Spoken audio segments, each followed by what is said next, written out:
मेरठ में सौरभ हत्याकांड ने हर तरफ सनसनी मचा दी है। वो सौरभ जिसने अपने आप को मर्चेंट नेवी का ऑफिसर बताया, लेकिन वो लंदन में एक मॉल में काम करता था। सौरभ के हत्याकांड के बाद कई सवाल खड़े हो रहे हैं। बड़ा सवाल कि आखिर सौरभ का कत्ल करने वाले मुस्कान और साहिल का प्यार कितना पुराना था और आखिर उन दोनों ने हत्या जैसा कदम क्यों उठाया।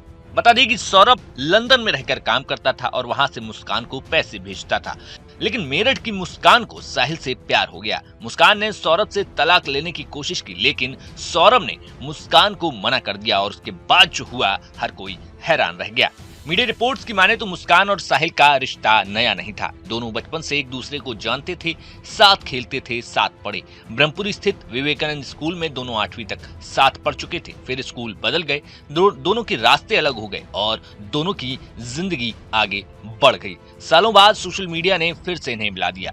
इनके स्कूल के पुराने दोस्तों ने एक व्हाट्सएप ग्रुप बनाया जिसमें मुस्कान और साहिल भी जुड़ गए। ग्रुप में बातें शुरू हुई जो जल्दी ही पर्सनल चैट में बदल गईं। मुस्कान शादीशुदा थी, लेकिन सौरभ लंदन जा चुका था। यहाँ मुस्कान अकेले रहती थी। इसी बीच साहिल ने उसकी बातें और मुलाकातें बढ़ती गईं। वो मेरठ के बाजारों में मिलने लगे, साथ घूमने लगे, फिर दोस्ती इश्क में बदल गई। धीरे धीरे साहिल मुस्कान की जिंदगी का हिस्सा बनता गया। इतना ही नहीं, उसका घर में आना जाना शुरू हो गया। मकान मालिक ने इस पर जब ऐतराज जताया, इसकी शिकायत मुस्कान के पति तक को कर दी। सौरभ ने भी मुस्कान से कहा कि वो साहिल से दूर रहे, लेकिन मुस्कान ने अपनी बातों से पति को मना लिया। लेकिन अंदर ही अंदर उसका साहिल से रिश्ता गहराता गया। बताया जा रहा है कि साहिल की आर्थिक स्थिति अच्छी नहीं थी, इसलिए उसका खर्च मुस्कान ही उठाती थी। मुस्कान ने कई बार नशे के लिए भी उसे पैसे दिए और वो सौरभ के भेजे गए पैसे का इस्तेमाल साहिल पर खर्च करती थी। सौरभ 24 फरवरी 2025 को लंदन से वापस मेरठ आया।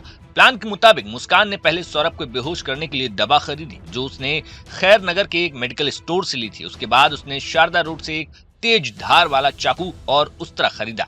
26 फरवरी की रात मुस्कान ने सौरभ को नशीली दवा देकर बेहोश कर दिया। जब सौरभ बेसुध होकर पड़ गया, तब साहिल ने चाकू और उस्तरे से उसकी बेरहमी से हत्या कर दी। लेकिन इसके बाद असली समस्या आई कि लाश को आखिर ठिकाने कैसे लगाया जाए। सौरभ के शव को छिपाने के लिए पहले मुस्कान और साहिल ने प्लास्टिक के बैग का इस्तेमाल करने की योजना बनाई, लेकिन जब शव बैग में नहीं आया तो उन्होंने अपना एक नया तरीका निकाला। मुस्कान ने घंटाघर से एक बड़ा नीले रंग का प्लास्टिक का ड्रम खरीदा जिसमें शव को रखने की योजना थी। इसके अलावा शारदा रोड से सीमेंट और रेत भी खरीदी गई ताकि शव को पूरी तरीके से छिपाया जा सके। इसके बाद दोनों ने शव के टुकड़े किए और ड्रम में भरकर ऊपर से सीमेंट का घोल डाल दिया। इसके बाद दोनों घूमने के लिए शिमला और मसूरी चले गए। यहाँ मुस्कान ने शातिरपना दिखाते हुए उसने मोहल्ले वालों को पहले ही बता दिया था कि वो सौरभ के साथ घूमने जा रही है। शिमला जाने के बाद वहां से मुस्कान सौरभ की बहन को सौरभ बनकर उसके ही मोबाइल से मैसेज कर रही थी, जिससे सभी लोगों को लगे कि सौरभ अभी जिंदा है। शिमला से लौट कर आने के बाद मुस्कान और साहिल अपने अपने घर चले गए। इस दौरान मुस्कान को जब नींद नहीं आई तो उसने ये बात अपनी माँ को बताई और माँ ने इस बात का खुलासा पिता को किया और दोनों ने मिलकर इस बात की सच्चाई जो है पुलिस के सामने रख दी। उन्होंने साफ शब्दों में कहा कि उन्होंने अपनी बेटी का साथ नहीं दिया। उन्होंने बताया कि बेटी ने पहले झूठ बोला कि सौरभ का मर्डर उसकी बहन और जीजा ने किया, लेकिन जब हमने सवाल किए तो वो फंसती चली गई। जब मैं उसे थाने ले जा रहा था तो उसने खुद कबूल किया कि उसने साहिल के साथ मिलकर सौरभ की हत्या की। उन्होंने कहा कि मेरी बेटी ने जो किया है वो अक्षम्य है, उसने जीने का हक खो दिया है। मैं चाहता हूँ कि उसे फांसी की सजा दी जाए ताकि आगे कोई भी ऐसा काम करने से पहले सोचे।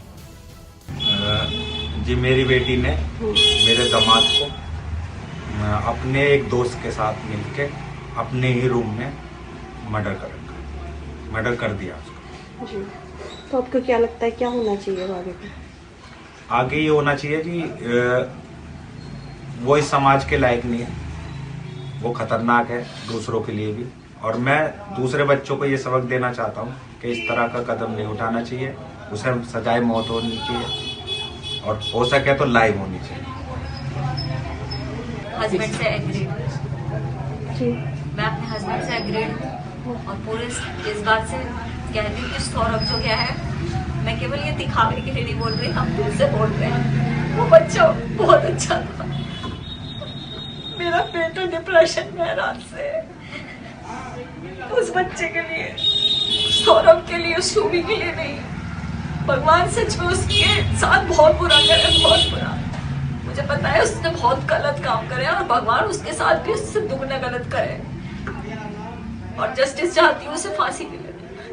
वहीं अगर साहिल की बात करें तो साहिल नशे का आदी था। तंत्र मंत्र भी करने की बात सामने आई है। साहिल के घर की दीवारें साधारण नहीं है, जो एक सन की तंत्र मंत्र में डूबे खतरनाक इंसान के मनोविज्ञान को दर्शा रही है। पुलिस जब इस मकान में दाखिल हुई तो उन्हें वहां पर ऐसी दीवारें दिखी जो किसी अंधेरे रहस्य को समेटे हुए थी। लाल और काले रंग के उकेरे गए रहस्यमय तांत्रिक चिन्ह और अंग्रेजी में लिखे कुछ अजीबोगरीब वाक्य। ऐसा लग रहा था कि जैसे ये कमरा किसी साधारण व्यक्ति का नहीं बल्कि किसी खतरनाक सिद्ध साधक या फिर मनोविक्षिप्त हत्यारे का हो। पुलिस को लग रहा है कि साहिल सिर्फ हत्या तक सीमित नहीं था बल्कि वो अंधविश्वास और काले जादू का भी अंधभक्त है। पुलिस अब ये पता लगाने की कोशिश में है कि क्या ये सिर्फ एक प्रेमी की सनक थी या फिर इसके पीछे कुछ और गहरे डरावने रहस्य छिपे हुए हैं। Bureau report, news nation.